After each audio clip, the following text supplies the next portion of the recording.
अब अगले 3-4 दिन सर क्या करें हम, है ना, जैसे ऑब्वियसली क्लासेस अटेंड करेंगे, उसके अलावा हमें क्या करना है, तो मैं आपको कुछ इंपॉर्टेंट टिप्स बता रहा हूं, ठीक है। इंपॉर्टेंट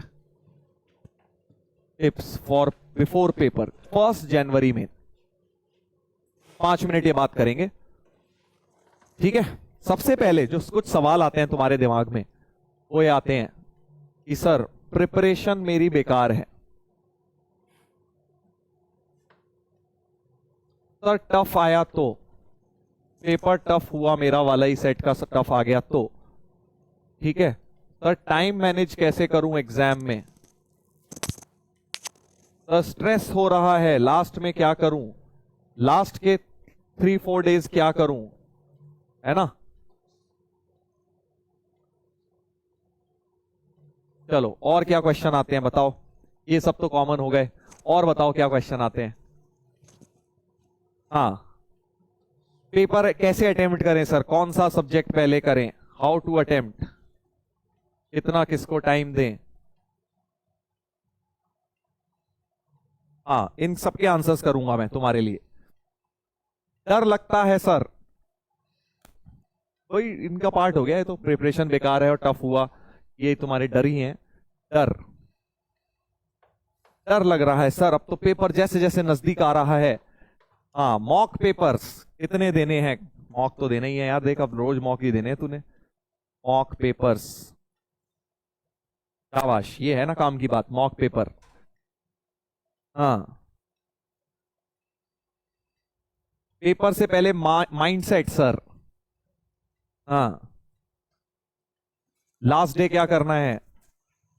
चलो अब इन बातों को जरा डिस्कस कर लेते हैं, ठीक है। तो पहले ये तीनों चीजें लिंक्ड है एक तरह से, डर, पेपर बेकार हुआ, प्रेपरेशन बेकार है सर क्या करें कैसे होगा। तो पहले तो एक बात समझो कि फर्स्ट जेईई मेन में बेटा एक बहुत सिंपल बात बता रहा हूं कि बहुत ज्यादा रिवीजन स्ट्रेटेजी सर, तो वो रिवीजन बता तो दिया, लास्ट के 3-4 दिन में क्या करें, रिवीजन स्ट्रेटेजी हो गई, बताऊंगा। सबसे पहले तो ये समझो फर्स्ट जेईई मेन में सभी की मोस्टली बच्चों की प्रिपरेशन खराब होती है, सेकंड जेईई मेन तक बेटर हो जाती है क्योंकि 2-3 महीने मिल जाते हैं रिवीजन करने के, ठीक है। फर्स्ट जेईई मेन में मोस्टली बच्चों का हाल बुरा ही होता है, इसीलिए तुम स्टैटिस्टिक्स भी देखोगे फर्स्ट जेईई मेन की कट ऑफ कम जाती है हमेशा मार्क्स के टर्म्स में, क्योंकि सबका हाल वही है।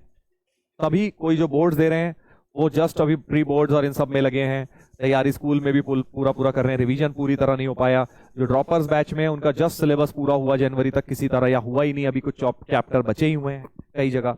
तो सबका यही हाल है, पहले तो ये समझो, ठीक है। तुम अनोखे अकेले नहीं हो जिनकी प्रिपरेशन बेकार है। सर बहुत बच्चे हैं सर, उसकी तो बहुत अच्छी है, मैं अपने दोस्त को जानता हूं सर वो तो फोड़ू है, भाई ऐसे बहुत कम है, ठीक है, जो बहुत ही ज्यादा फोड़ू हैं और जिनका बहुत ही बढ़िया। कितने होंगे यार ऐसे, 1000 मान ले पूरे इंडिया में, ठीक है। उन 1000 को माइनस कर देना, बचे 9,990,000, कितने, 9,90,000, 99,000, 9,99,000 बच गए, 10 लाख अगर हम माने अप्रोक्सीमेट फिगर। तो देखना मेजॉरिटी तो वही है, उनका भी सिलेक्शन होगा, ऐसा नहीं है उनका होगा नहीं, ठीक है ना। अब दूसरी बात, तो डरना नहीं है, डरने से कुछ नहीं होगा। अब सर फिर क्या करें, पेपर टफ आया तो देख, इन सबका एक ही कॉमन आंसर है, इन सबका एक ही कॉमन आंसर है, रियलिस्टिक मैथ्स की बात कर रहा हूं, रियलिस्टिक टारगेट लेके जाओ।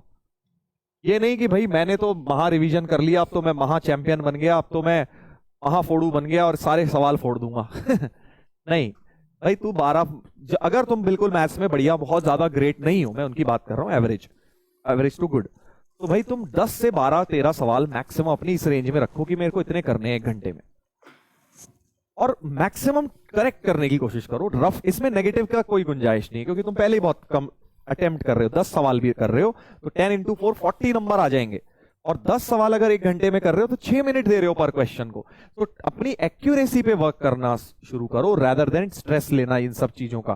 चाहे तुम, मैं बोल रहा हूं 8 ही क्वेश्चन करो, बट उन 8 को करेक्ट करो 1 घंटे में, 5 ही करो। मैं मतलब हर एक का रिलेटिव वो लेवल अलग हो सकता है, किसी के लिए 5 नंबर हो सकता है, किसी का 8 हो सकता है, किसी का 10 हो सकता है, किसी का 12, किसी का 15 हो सकता है, बट मैं ये बोल रहा हूं कि रियलिस्टिक टारगेट रख के जाना है, ठीक है।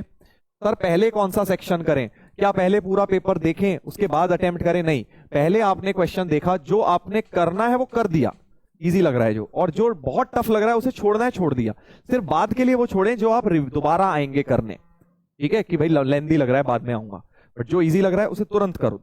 ये नहीं पहले पूरी एनालिसिस कर रहे हो, पूरा पेपर एक एक डॉट डॉट डॉट कर रहे हो कि ये बाद में करूंगा, ये करूंगा नहीं करूंगा, नहीं, पूरी एनालिसिस पहले नहीं करनी, टाइम वेस्ट नहीं करना है। पहले हमें क्वेश्चन 1 देखा, बहुत टफ लगा, छोड़ दिया। क्वेश्चन 2 इजी लगा तो तुरंत वहीं कर दो, क्योंकि आप पढ़ चुके हो, क्वेश्चन टाइम डिवोट कर चुके हो 30 सेकेंड्स, दोबारा आओगे तो टाइम वेस्ट होगा, वहीं उसे करो। और कोई लेंदी लग रहा है, कहीं फंस रहे हो, तो वहां दोबारा आना, मैं वापस को डॉट मार्क कर दो कि भाई टाइम मिलेगा तो, if time permits I will come back. Integer type में ऐसे नहीं करना। इंटीजर टाइप में आपने पहले मोटा मोटा क्वेश्चन देख लिया, जो आपको फिर अगर मान लो पहला क्वेश्चन देखा बहुत टफ लगा, छोड़ दिया, सेकंड देखा हाँ यार हो जाएगा, लेंदी लग रहा है बड़ा, डॉट लगा दिया, क्योंकि हो सकता है उसके बाद और छोटे वाले भी हों लास्ट। और कोशिश ये करो इंटीजर टाइप में हमेशा लास्ट से शुरू करो, लास्ट क्वेश्चन हो सकता है उसने जान के छोटे दिए हों, तुम पहले वाले अटेम्प्ट कर दो, ठीक है। तो पहले उनमें 5 आइडेंटिफाई करो कौन से करने हैं, छोटे वाले उसमें करने हैं तुमने, ठीक है। हाँ, और उसके बाद टाइम मैनेज कैसे करें सर एग्जाम में? तो देखो एग्जाम का सिंपल फंडा है, मैथ बाय नेचर लेंदी होता है, 1 आवर 15 मिनट इसको देने हैं। सर आप मैथ के टीचर हो इसीलिए कह रहे होगे, नहीं, मेरे को जेई से मतलब है, doesn't matter maths physics chemistry, but अगर तुम्हारी मैथ्स फिजिक्स केमिस्ट्री इक्वल है, बराबर है, मतलब काइंड ऑफ प्रिपरेशन, तो तुम्हें मैथ्स में 15 मिनट ज्यादा ही देने होंगे। केमिस्ट्री में क्योंकि भाई ज्यादातर चीजें लर्निंग बेस्ड, थोड़े बहुत कैलकुलेशन, 45 टू 50 मिनट देने हैं मैक्सिमम, और फिजिक्स में 1 आवर देना है। हैविंग सेड दैट, अब तुम्हें लगता है नहीं सर मेरा तो 2 सब्जेक्ट ज्यादा बढ़िया है, तो 10 मिनट निकाल के उसके दे सकते हो। मान लो तुम्हें लगता है नहीं मैथ्स तो सर मेरी बहुत वीक है, मैं 1 घंटा 15 मिनट बर्बाद क्यों करूं, तो 1 घंटा दे दे, यहां पे बढ़ा ले या इसमें बढ़ा ले 15 मिनट, या फिजिक्स बहुत वीक है तो सर इसको 50 मिनट में कर ले, केमिस्ट्री में बढ़ा लो, या मैथ्स बहुत अच्छी है तो वहां 10 मिनट और बढ़ा लो, that is up to you. 10 minute का इधर से लेके इधर को देना आप कर सकते हो, बट स्टैंडर्ड अगर तीनों सब्जेक्ट बैलेंस्ड है तो आपको ये स्ट्रैटेजी फॉलो करनी चाहिए। सर कौन सा पहले करें? मेरे हिसाब से तो देख, सबसे पहले तुमने फिजिक्स और केमिस्ट्री निपटा लेने चाहिए मेंस के अंदर, क्योंकि छोटे छोटे होते हैं, फिर लास्ट में मैथ्स को टाइम दो, जब 1 घंटा 15 मिनट बचाओ।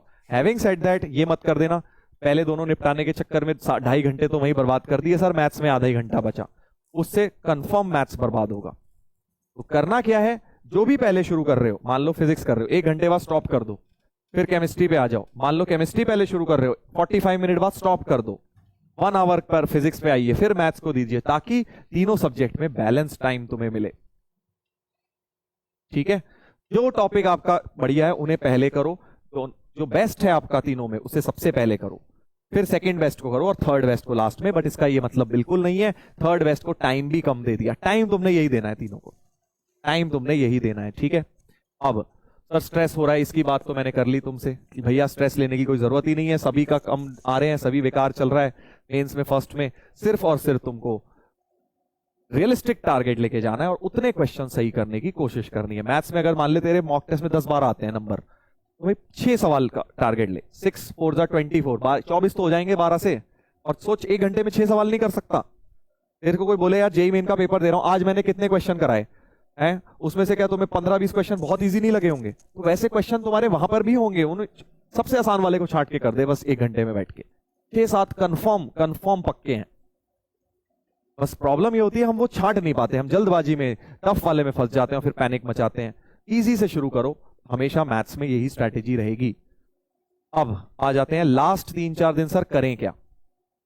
सबसे पहले तो भाई बिल्कुल अपना बढ़िया खाना पीना खाओ, सो बढ़िया 7-8 घंटे की नींद लो, बिल्कुल फ्रेश रहो और हैप्पी रहो, थोड़ा बहुत अपने बातचीत करते रहो फ्रेंड से, फैमिली से, अपना रिलैक्स करो, नॉर्मल बिल्कुल नॉर्मल लाइफ, कोई डिफरेंस नहीं करना है आपको, बढ़िया तरीके से रहना है, अपना एंजॉय करना है लाइफ को। और साथ साथ ये इंपॉर्टेंट है, देखो होता क्या हम इतना पढ़ने में लग जाते हैं, लास्ट के 3-4 दिन ही सारा कर देंगे और फिर इतना स्ट्रेस या इतना फटीग हो जाता है बॉडी में, मेंटली टायर्ड, फिजिकली टायर्ड, फिर हम एग्जाम में जाके कुछ नहीं कर पाते, ठीक है। खाना पीना अच्छा करो अपना, ये नहीं जंक फूड खा रहे हो, इधर उधर सो रहे हो ज्यादा लंबा, ऐसा नहीं, टाइम अपना साइकिल सुला दो। उसके अलावा पढ़ाई में क्या करना है, महा रिवीजन तो कर ही रहे हो, इसके अलावा तुमने बेटा मेनली अपने नोट्स पर फोकस करना है।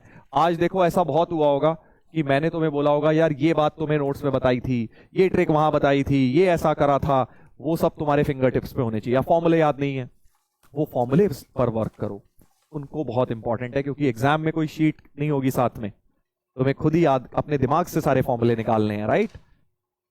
हाँ, नोट्स का आपको अच्छी तरह से रिवीजन करना है एंड मॉक पेपर देने हैं।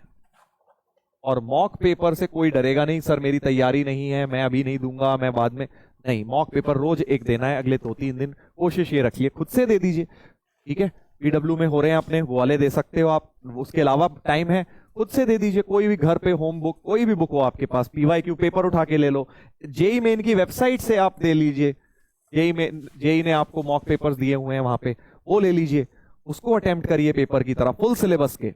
इस बार अब पार्ट सिलेबस देने का टाइम गया, फुल सिलेबस, चाहे प्रिपेयर्ड है चाहे नहीं है, इसके मॉक पेपर दीजिए, टेस्ट की एनालिसिस करिए, उन टेस्ट में कहां वीक जा रहे हैं, कौन से टॉपिक में नहीं आ रहे, उनको रिवीजन करिए, यही करना है बस, ठीक है। हाउ टू अटेम्प्ट में मैंने बता दिया है, ये आपकी स्ट्रैटेजी रहेगी मार्क्स की। डर लग रहा है, बात हो ही गई है, मॉक पेपर की बात हो गई है, आपको रोज एक मॉक पेपर देना है फुल सिलेबस का, 3 घंटे बैठ के जेई के पेपर की तरह, समझे। उड़ के आओगे यार तुम, परेशान नहीं होना है, जितना स्ट्रेस लोगे उतना पेपर खराब होगा, बिल्कुल नॉर्मल स्ट्रेस फ्री होके जाओ। देखो ये फर्स्ट जेई मेन होता है, इसलिए नहीं है कि तुम स्ट्रेस लेके बैठ जाओ, जेई ने इसलिए नहीं दो पेपर लेके आया कि भाई जल्दी में दे रहे हो तो स्ट्रेस ले रहे हो और कुछ प्रिपरेशन ही नहीं है। अरे भाई 2 है हिट, पहला फ्री हिट है, एक समझ ले ऐसे, यार आराम से देखे, अप्रैल वाला नहीं तो बढ़िया करेगा ही, क्योंकि बहुत 2-3 महीने मिल जाएंगे रिवीजन करने के, तो बिल्कुल रिलैक्स होके देना है। जितना स्ट्रेस लोगे उतने चांसेस खराब होंगे, जितने हो रहे हो ठीक है। पेपर टफ आ गया तो हाँ ये वाला, भाई पेपर टफ होगा तो सबके लिए होगा, पहली बात तो सर मेरे ही सेट में आ गया तो नहीं, ऐसा रिलेटिवली वो कर देते हैं बैलेंसिंग, बट आपको उसकी इस बारे में नहीं सोचना है। आपको टफ लग रहा है तो आपका ओवरऑल कट ऑफ कम जाएगा उसका।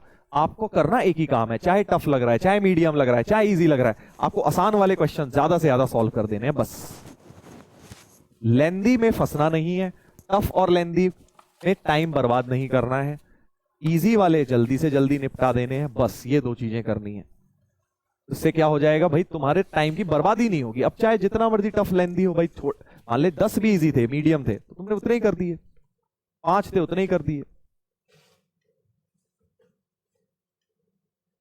अप्रोक्सीमेट मार्क्स सर 99 परसेंटाइल के लिए मैथ्स में भाई 40 नंबर 45 नंबर मेरे हिसाब से बहुत है, बहुत, मतलब 10-12 क्वेश्चन तुमने अगर सही कर दिए, 12 4 जा 48, तो तुम्हारे आ गई 99 percentile plus easily first JEE Main में, ठीक है। चलिए, तो ये सब बातें हमने कर ली हैं, इन बातों के साथ घबराना नहीं है यार, अपने ऊपर बिल्कुल भरोसा रखना है। तो तैयारी तुमने की है वो बहुत है, इनफ है जेई फोड़ने के लिए, ट्रस्ट मी। जो तुम लोग करते हो मुझसे पहले